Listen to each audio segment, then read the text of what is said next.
ಅಮ್ಮ ಹೇಳಿದ್ದು ಅಂದರೆ ಅವರ ಅಜ್ಜಿ ಅವ್ರ ಅಮ್ಮ ನಮ್ಮ ಅಜ್ಜಿ ಪಾರ್ವತಮ್ಮ ಅಜ್ಜಿ ಅವರು ಒಂದಿಷ್ಟು ಉದ್ದ ಇದರಲ್ಲಿ ಬಳ್ಳಾರಿನಲ್ಲಿ ಜಾಗನ ತೋರಿಸ್ಕೊಂಡು ಇಲ್ಲಿಂದ ನೋಡಪ್ಪ ಆ ತುದಿವರೆಗೂ ನಿನಗೆ ಸೇರಬೇಕು, ಇದ್ರ ಮೇಲೆ ಒಂದೇ ಒಂದು ದಿವಸ ಕಣ್ಣಾಕ್ಬೇಡ, ಇದು ನಿನಗೆ ಸೇರಲ್ಲ, ಸೇರ್ಕೂಡ್ದು, ನೀನೇ ಏನಿದ್ರು ಮಾಡು, ನಾನು ನಿನ್ನೆ ಮಾಡೋಣ ಬಾ ಅಂತ. ಸೊ ತಾಯಿ ಮಗ ಇಬ್ಬರೇ, ಅಪ್ಪನ ಪ್ರಪಂಚ ತಾಯಿ ಅಮ್ಮ ಬರೋವರೆಗೂ.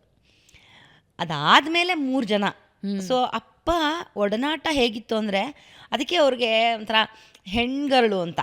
ಅಮ್ಮ, ನಮ್ಮಮ್ಮ, ಅವರಮ್ಮ, ನಾನು, ನಮ್ಮಕ್ಕ ಎಲ್ಲ ಒಂಥರ ಹೆಣ್ಣು ಮಕ್ಕಳು ಸಾಮ್ರಾಜ್ಯ ನಾವೆಲ್ಲ.